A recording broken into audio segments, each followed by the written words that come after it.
இந்திய அரசியல் வரலாற்றில் ஒரு மாநிலத்தில் இருக்கும் ஆட்சி செய்யும் ஒரு கட்சியினுடைய அழைப்பை ஏற்று இத்தனை இயக்கங்கள் கட்சிகள் வந்திருப்பது இக்கூட்டத்தின் மாபெரும் சிறப்பு. எங்கள் அழைப்பை ஏற்று வருகை தந்துள்ள உங்கள் அனைவரையும் முதலில் வருக வருக என வரவேற்கிறேன். பல்வேறு மாநிலங்களின் முதலமைச்சர்கள், துணை முதலமைச்சர்கள், தேசிய மற்றும் மாநில கட்சிகளின் தலைவர்கள், பிரதிநிதிகள், அமைச்சர்கள், நாடாளுமன்ற உறுப்பினர்கள் வருகை தந்திருக்கிறீர்கள். இந்திய ஜனநாயகத்தை காக்க நாம் அனைவரும் ஓரணியில் திரண்டிருக்கிறோம் என்பதை இந்தியாவுக்கு உணர்த்துவதாக உங்களது வருகை அமைந்திருக்கிறது. இந்திய ஜனநாயகம் மற்றும் கூட்டாட்சி ஆகியவற்றை காக்க நாம் ஒன்று கூடியிருக்கிறோம். இந்த முன்னெடுப்பில் இணைந்துள்ள அத்தனை பேருக்கும் நன்றி. பல்வேறு மாநிலங்களில் இருந்து நாம் ஒன்று கூடியிருக்கிறோம். நமது நாட்டில் உள்ள ஒவ்வொரு மாநிலமும் ஒவ்வொரு வகையில் தனித்தன்மை கொண்டது.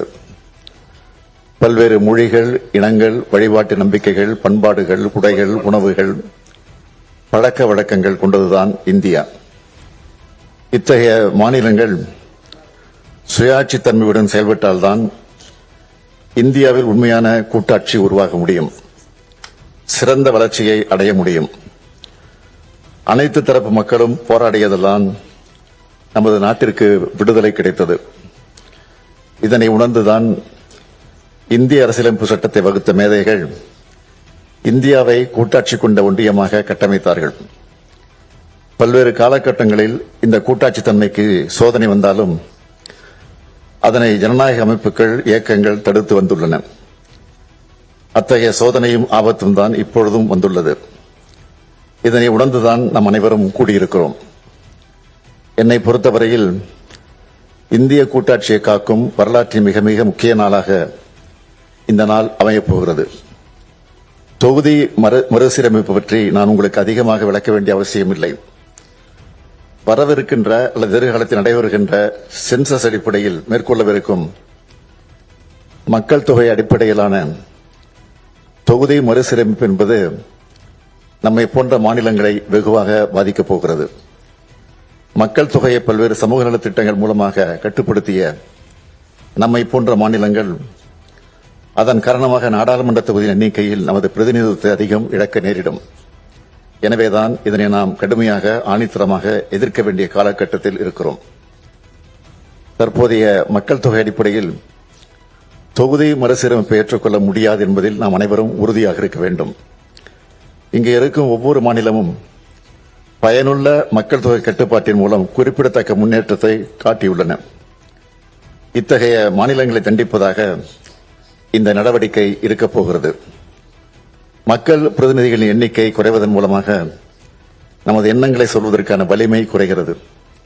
இந்த ஆண்டு காலமாக மணிப்பூர் மாநிலம் பற்றி எரிகிறது. 2 ஆண்டு காலமாக மணிப்பூர் மாநிலம் பற்றி எரிகிறது. அதனால் நீதிக்கான அவர்களின் குரல்கள் புறக்கணிக்கப்படுகின்றன. ஏனென்றால் நாட்டின் கவனத்தை ஈர்க்க அவர்களுக்கு அரசியல் வலிமை இல்லை. எனவே நாடாளுமன்ற தொகுதிகளின் எண்ணிக்கை குறைவது அல்லது நமது பிரதிநிதித்துவம் குறைவது என்பதை நம்முடைய அரசியல் வலிமையை குறைப்பதாகத்தான் பார்க்க வேண்டும்.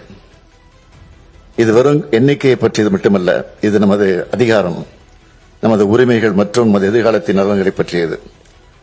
பிரதிநிதித்துவம் குறைந்து வருவதால் நமது மாநிலங்கள் நமக்கு தேவையான நிதியை பெறுவதற்கு கூட போராட வேண்டி வரும். நமது விருப்பமில்லாமல் நமக்கான சட்டங்கள் வடிவமைக்கப்படும். நமது மக்களை பாதிக்கும் முடிவுகள் நம்மை அறியாதவர்களால் எடுக்கப்படும். பெண்கள் அதிகாரம் அடைவதில் பின்னடைவுகளை சந்திப்பார்கள். மாணவர்கள் முக்கிய வாய்ப்புகளை இழப்பார்கள். உழவர்கள் ஆதரவின்றி பின்தங்குவார்கள். நமது பண்பாடு, அடையாளம் மற்றும் முன்னேற்றம் ஆபத்தை சந்திக்கும். காலங்காலமாக நாம் போற்றி பாதுகாத்து வரும் சமூக நீதி பாதிக்கப்படும். குறிப்பாக பட்டியலின பழங்குடி மக்கள் அதிகம் பாதிக்கப்படுவார்கள்.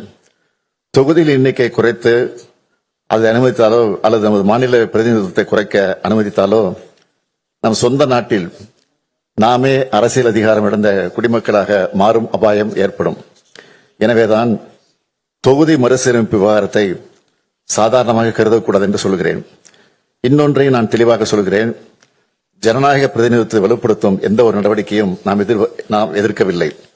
ஆனால் அந்த நடவடிக்கையானது நியாயமான அரசியல் பிரதிநிதித்துவத்தை பாதிக்கக்கூடாது என்றுதான் சொல்கிறோம். இந்த போராட்டம் மறுசீரமைப்புக்கு எதிரானதல்ல.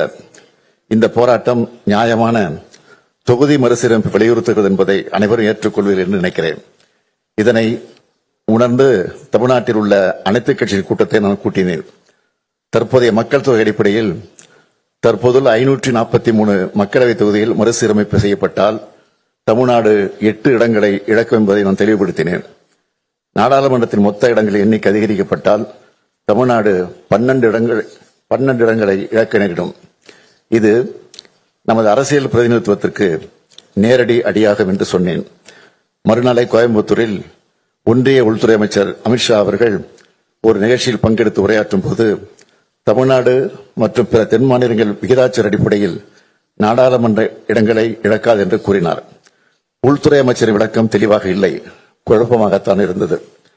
2023ஆம் ஆண்டு தெலுங்கானா மாநிலத்தில் பரப்புரை செய்ய வந்த பிரதமர் மோடி அவர்கள் சாதிவாரி கணக்கெடுப்பு நடத்தி மக்கள் தொகை அடிப்படையில் சமூகங்களுக்கு பிரதிநிதித்துவம் வழங்க வேண்டும் என காங்கிரஸ் கட்சி சொல்கிறது.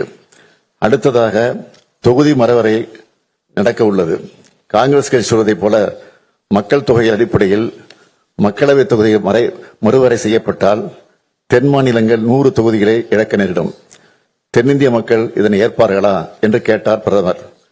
இதன் அடிப்படையில் பார்த்தால் தொகுதியில் எண்ணிக்கை குறையும் என்பதை அவரே ஒப்புக்கொண்டுள்ளார் என்பதை உணரலாம். எப்பொழுதும் மாநில உரிமைகளை பறிக்கிற கட்சியாக பாஜக இருந்துள்ளது. அவர்கள் தனது உள்நோக்கத்தை தொகுதி சீரமைப்பு திட்டத்தில் செய்ய நினைக்கிறார்கள். இதனை எந்த மாநிலமும் அனுமதிக்கக்கூடாது. இந்த அச்சுறுத்தலை உணர்ந்து முன் எப்போதும் இல்லாத ஒற்றுமையுடன் தமிழ்நாடு செயல்பட்டு வருகிறது.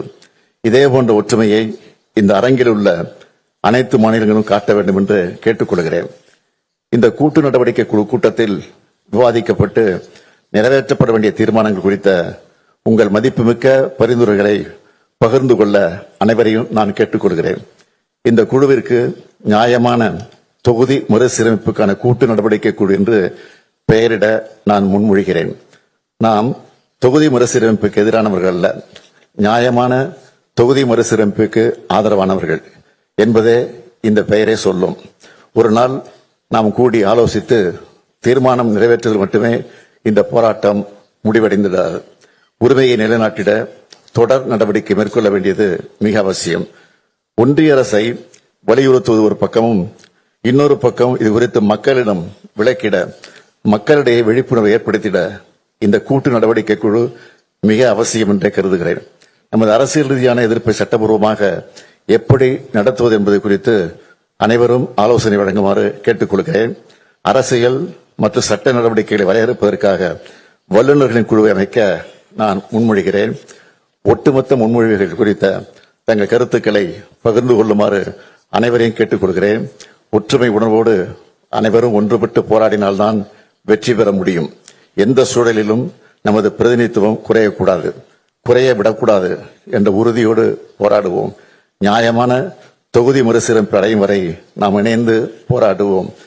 எங்களது அழைப்பை ஏற்று வருகை தந்துள்ள மாநில முதலமைச்சர்கள், துணை முதலமைச்சர்கள், அரசியல் தலைவர்கள், நாடாளுமன்ற உறுப்பினர் அனைவருக்கும் மீண்டும் எனது நன்றியை தெரிவித்துக் கொள்கிறேன். நன்றி, வணக்கம்.